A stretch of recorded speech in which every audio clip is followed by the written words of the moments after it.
بسم اللہ الرحمن الرحیم نحمدہ و نصلی علی رسولہ الکریم اما بعد حضور صلی اللہ علیہ وآلہ وسلم کا ارشاد مبارک ہے، فرمایا جو فجر کے وقت اور عشاء کے وقت مسجد میں اس نیت سے آئے کہ وہاں جا کر علم حاصل کروں گا، کوئی دین کی بات سنوں گا، تو فرمایا جب وہ واپس جاتا ہے تو ایسی ہے جیسا کہ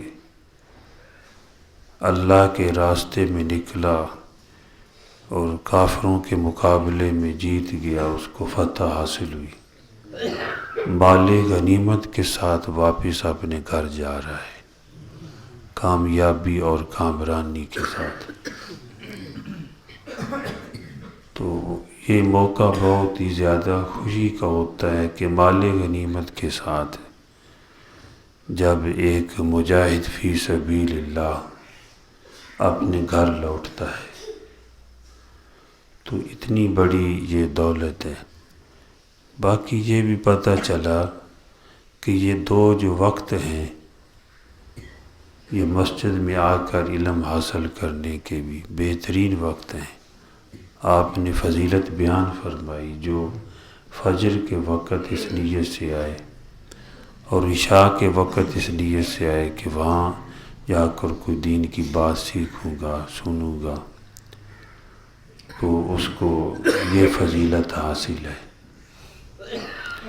کیونکہ مسجد کے ساتھ جو آدمی جو وابستہ رہتا ہے وہ حقیقت میں دین کے ساتھ وابستہ رہتا ہے۔ اقبال مرحوم نے بھی فرمایا، پیوستہ رہ شجر سے امید بہار رکھ، جو خدا کے سامنے سجدہ کرنے والا ہے امید ہے کہ اللہ جل جلالہ اس کو ضائع نہیں فرمائیں گے، اس کو اپنا بنا لیں گے۔ اور ایک مجھے ماسٹر صاحب بتا رہے تھے، کہہ رہے تھے کہ اب بھائی تعلیم قرآن پاک کی وہ ہم سکول میں بھی دیتے ہیں، اگر مسجد میں نہ جائیں تو میں نے کہا کیا کرنا ہے بچوں کو مسجد میں جا کر پڑھنے کے لیے؟ تو میں نے ان کو کہا بھائی دیکھو، پہلی بات یہ ہے کہ سکول والوں کے پاس استاد ہی نہیں ہے۔ اگر کوئی چلو ہمارا پڑھا ہوا مدرسے کا بچہ پڑھ رہا ہے یا کوئی سکول ٹیچر لگ گیا وہ اور بات ہے، ورنہ سکول والوں کے پاس تو اس مضمون کا ٹیچر ہی نہیں ہے۔ دوسرا یہ ہے کہ سکول میں جانے کے فضائل وہ کہاں ہے جو مسجد میں قدم اٹھنے کے فضائل ہیں۔ جو مسجد کی طرف قدم اٹھتا ہے اللہ جل جلالہ اس کی قیمت لگاتے ہیں، اس کے ہر قدم پر جو علم حاصل کرنے کے لیے قدم اٹھتا ہے اس کی اللہ قیمت لگاتے ہیں، یعنی علم وہ جس سے اللہ کی معرفت حاصل ہو۔ یہ باقی فنون ہیں، علم نہیں ہے، فن کا علم ہے، جیسے زراعت ہے اور سائنس ہے، یہ باقی یعنی کہ میڈیکل ہے، یہ ایک فن ہے اور یہ غیر بھی جانتے ہیں۔ یہ اللہ کا علم، اللہ کی معرفت جس سے حاصل ہو، یہ مسلمان کے پاس ہے۔ صرف علم اس کو کہتے ہیں جس سے اللہ کی معرفت حاصل ہو، اللہ کے احکامات کا پتہ چلے۔ تو میں نے کہا بھی دیکھو یہ مسجد میں آنے کے جو فضائل ہیں وہ سکول میں جانے کے فضائل تو نہیں ہیں۔ چلو جاتے ہیں، ہم کچھ نہیں کہتے کیوں جاتے ہیں، جیسے دنیا کے باقی کام ہیں یہ بھی ایک کام ہے۔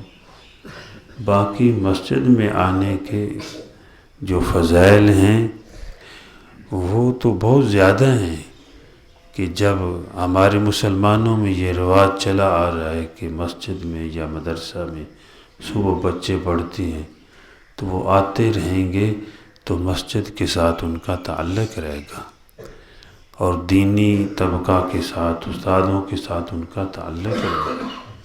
جب یہاں سے بے تعلق ہو جائیں گے، آئیں گے نہیں، تو پھر بھائی مسجد والے کیسے بنیں گے؟ وہ بت جو گرا تھا اس کو سمجھ آ گئی، اللہ نے اس سے بلوایا۔ آیات صحابہ میں ہے کہ آپ صلی اللہ علیہ وسلم جب دنیا میں تشریف لائے، پیدا ہوئے، تو بت اوندے منہ گرے، تو بتوں سے آواز آئی کہ اب ہمارا زمانہ ختم ہو گیا ہے، مسجد والوں کا زمانہ آ گیا ہے۔ ہم تو مسجد والے ہیں بھائی، ہمیں کہاں کس نے کہا ہے کہ تم سکول والے ہو، تم کالج والے ہو، تم زمین والے ہو، تم تجارت والے ہو؟ ہمیں تو مومن کہا گیا ہے، یا ایھا الذین آمنوا اتقوا اللہ، تم تو تقوی والے ہو، تمہیں تقوی اختیار کرنا چاہیے۔ تو یہ ہے کہ یہ چل کر آنا علم حاصل کرنے کے لیے، اس کی تو بڑی فضیلت ہے۔ جو اس راستے پہ چلے گا علم حاصل کرنے کے لیے دین کا، اللہ اس کو جنت کے راستے پہ چلائیں گے۔ یہ آپ بیٹھتے ہیں ابھی تھوڑا سرکتے ہیں آگے، یقین کریں کہ اس کی قیمت اللہ ہی جانتا ہے، میں نہیں بتا سکتا۔ یہ تھوڑا سا آگے قریب ہونا علم حاصل کرنے کے لیے، دین کی بات سننے کے لیے، بھائی علم نماز سے بھی بہتر ہے۔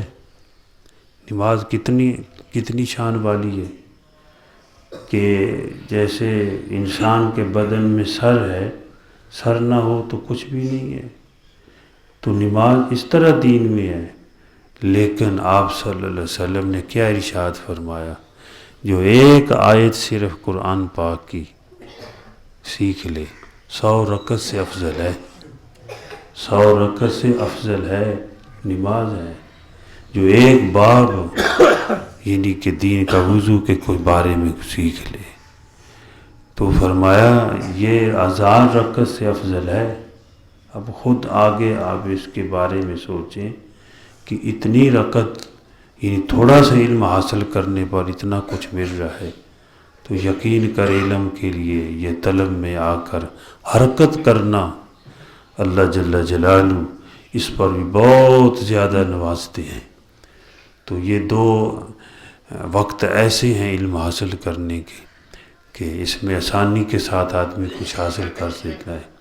یعنی آپ جو فضیلت بیان کریں، فجر کے وقت، عشاء کے وقت، تو الحمدللہ تھوڑی سی بات فجر کے وقت بھی کبھی کبھی ہوتی ہے، عشاء کے وقت تو مستقل حدیث سنائی جاتی ہے، 2-4 مرتبہ کلمہ شریف پڑھا جاتا ہے، دعا ہو جاتی ہے۔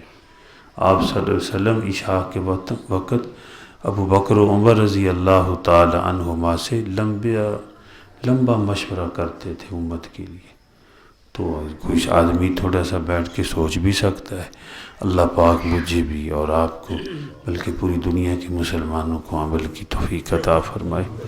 الحمدللہ رب العالمین، والصلاة والسلام علی سید المرسلین۔ اللہم انت السلام ومنک السلام، تبارکت یا ذا الجلال والاکرام۔